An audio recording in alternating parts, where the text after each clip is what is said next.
کی عصمت کے مقابلے میں سیکنڈ درجہ رکھتا۔ وجہ اس کی کیا؟ وجہ اس کی یہ ہے کہ فرشتے نافرمانی کرنے کی طاقت نہیں رکھتے۔ کیا فرمایا؟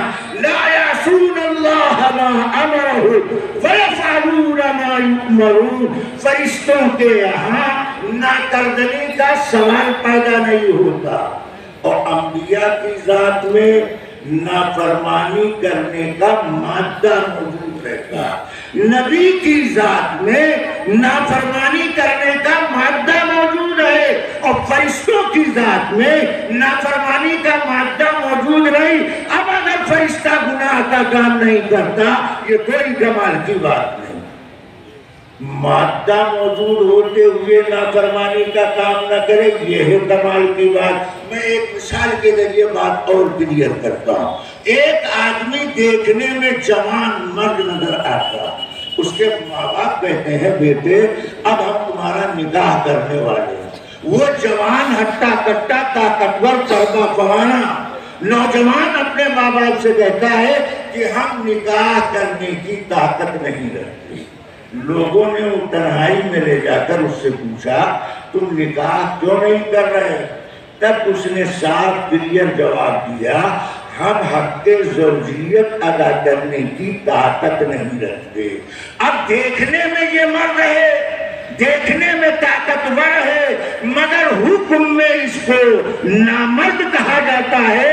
اسی طرح آپ سمجھیے انبیاء کے مقابلے میں فرشتوں کی حیثیت، فرشتہ گناہ کرنے کی طاقت نہیں رکھتا۔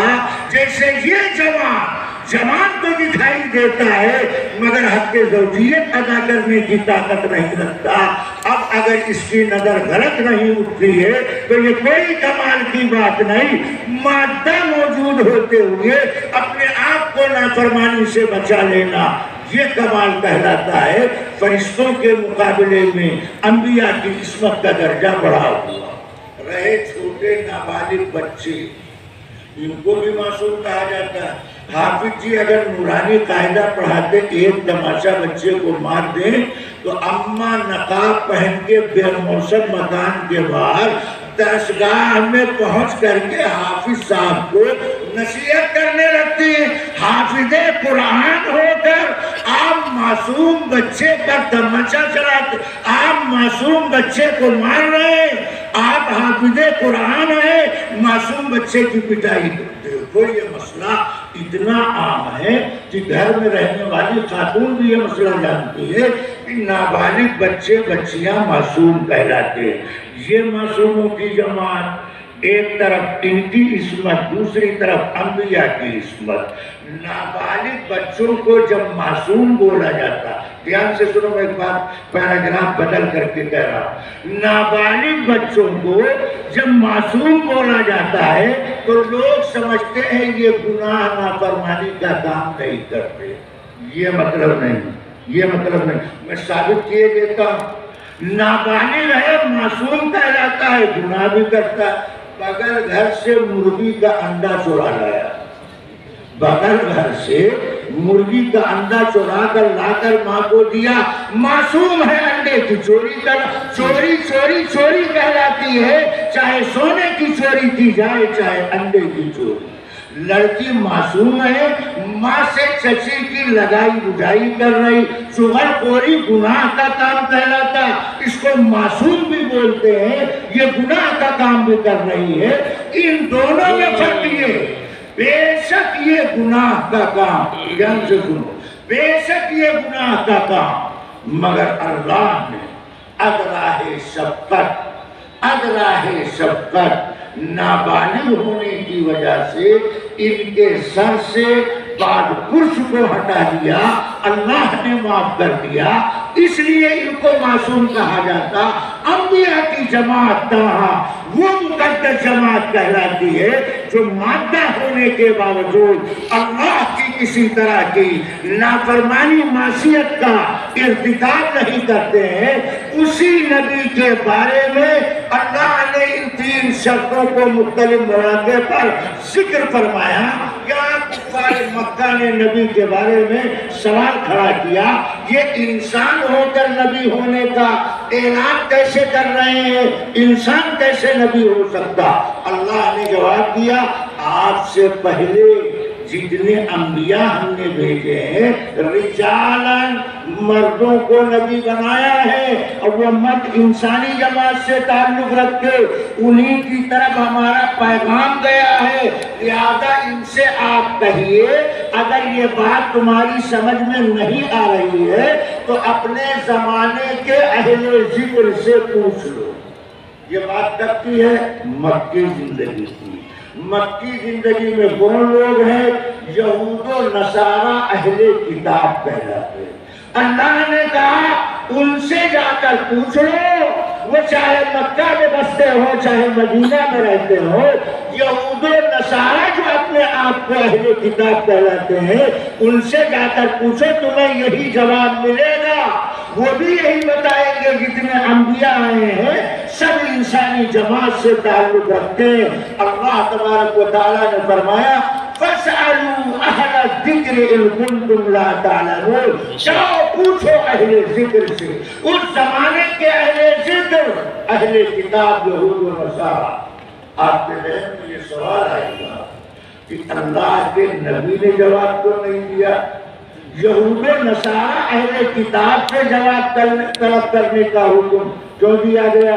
وجہ سنیے، نبی سے جواب نہ لے کر اہل کتاب سے جواب حاصل کرنے کا حکم اس حکمت کی بنیاد پر دیا گیا کہ یہ نبی کے بارے میں اچھا گمان نہیں رکھتے تھے، نبی کو کذاب جھوٹا سمجھتے تھے، جھوٹے کی بات پر یقین کب کریں گے؟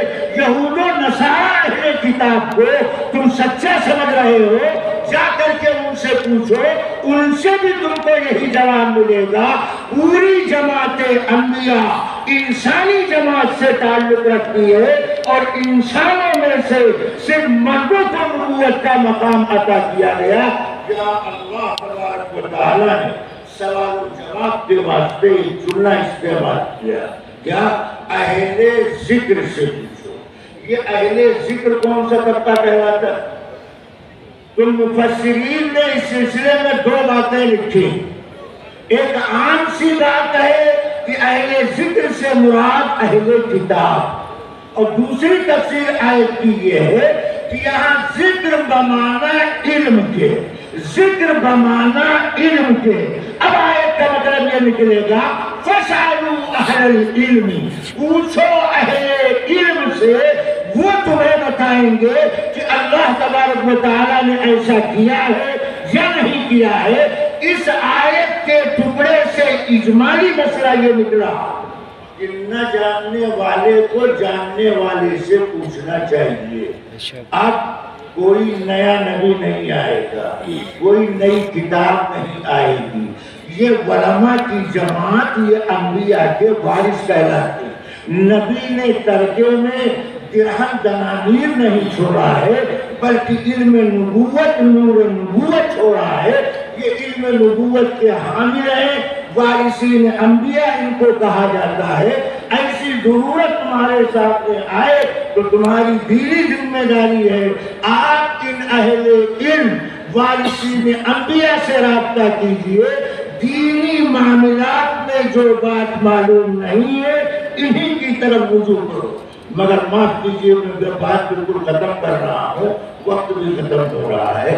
آج ہم پوچھتے تو ہیں مگر سوال کرنے والوں کی دنیا میں عام طور پر تین قسمیں، سوال کرنے والوں کی دنیا میں عام طور پر تین قسمیں۔ کچھ لوگ اس لیے سوال کرتے ہیں کہ مفتی صاحب کا علم ناپ لیا جائے اور مفتی صاحب کی علمی طاقت کو توڑ لیا جائے، اس لیے سوال کرتے ہیں۔ عالم کے علم کی معلومات کے واسطے، اس کے مبلغ علم کا پتہ لگانے کے لیے، اس کی معلومات کی حدود اربع کا اندازہ کرنے کے لیے سوال کرتے ہیں۔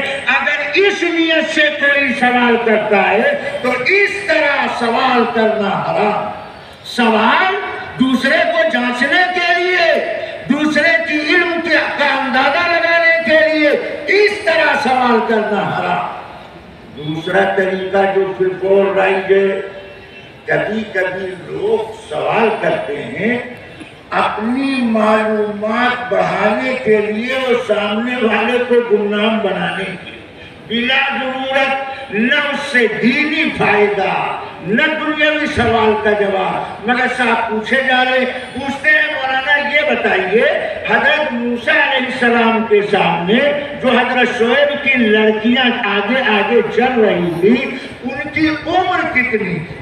ان کی عمر کتنی؟ ارے بابا عمر کم ہو یا زیادہ، قرآن نے بتایا شعیب کی بچیاں تھی، جتنا قرآن نے کہا ہے اتنا۔ نہیں ایک بات اور بتائیے، وہ اصحاب کہف کے ساتھ غار میں جو کتا تھا وہ کالے کلر کا تھا یا سفید کا؟ ارے بابا چاہے کالے کلر کا ہو چاہے سفید کلر کا، تمہارا کیا بننے والا، تمہارا کیا بگڑنے والا؟ کہتے نہیں مولانا یہ بتائیے کہ حضرت سلیمان وادی میں ریت کے میدان سے گزر رہے ہیں، ایک چونٹی سے مخاطب ہوئے، سلیمان نے جس چونٹی سے بات کیا وہ چونٹی مذکر ہے یا مؤنث؟ وہ چونٹی مذکر ہے یا مؤنث؟ اور حد انتہا یہ ہے کہ بات ساری یہ کہتے ہیں آدم کی دادی کا نام بتاؤ، اپنی نانی کا نام نہیں جانتا ہے، آدم کی دادی کا نام پوچھتا ہے۔ اللہ کہتے فَاسْأَلُوا أَهْلَ الذِّكْرِ إِن كُنتُمْ لَا تَعْلَمُونَ، یہ اہل علم تمہیں دین کے بارے میں تمہاری رہنمائی کریں گے، دینی مسئلہ جو تمہیں معلوم نہیں اس کے لیے ان سے رجوع ہو۔ اور کبھی کبھی سوال کیا جاتا ہے گنجائش تلاش کرنے کے لیے، ہمارے گرمی کے 3 طلاق ایک بار بھی دے دیا، اب امام صاحب نے سن لیا، بتایا بیوی مطلقہ ہو، کہتے ہیں اگر معلوم میں جائیں گے تو یہ تو کہیں گے طلاق مغلظہ واقع ہو، لہذا پتہ لگا کوئی جھاڑ جھنکار میں بیٹھ کر فتویٰ لکھنے والا مولوی ہے، جھاڑ جھنکار میں بیٹھ کر سوال کا جواب دینے والا مولوی، پتہ چل گیا سنتے سنتے اسی جھاڑی میں بیٹھ کر اسی جھاڑ پھونک کرنے والے مولوی سے مسئلہ معلوم کر رہے ہیں، حالانکہ ان کا ضمیر کہہ رہا، ان کا دل گواہی دے رہا کہ ہم غلط کر رہے ہیں، مگر خواہش نفس کی پیاس بجھانے کے واسطے یہ دین کو استعمال کرتا ہے۔ یہ خالص گمراہی کی بات ہے، ضلالت کی بات ہے، بے ایمانی کی بات ہے۔ دینی معاملات، دینی مسائل، احکامات، اسلامی عقائد، اس طرح کے حالات مسائل پیش آئے تو اہل علم سے رجوع کرنا چاہیے، علماء سے رابطہ کرنا چاہیے، اور خاص طور پر آپ کے علاقے میں جو مرکزی ادارہ، اس کے دارالافتاء سے، اس کے بڑے بڑے علماء سے آپ کو رجوع کرنا چاہیے اور اپنی دینی مسئلے کا، دینی سوال کا جواب حاصل کرنا چاہیے۔ ہم دل کی گہرائی سے اپنوں کے درمیان ہو کر کے ہم مدرسے کی انتظامیہ، مدرسے کے اساتذہ، کارکنان، ملازمین کو مبارکباد پیش کرتے ہیں۔ راؤنسر صاحب نے سب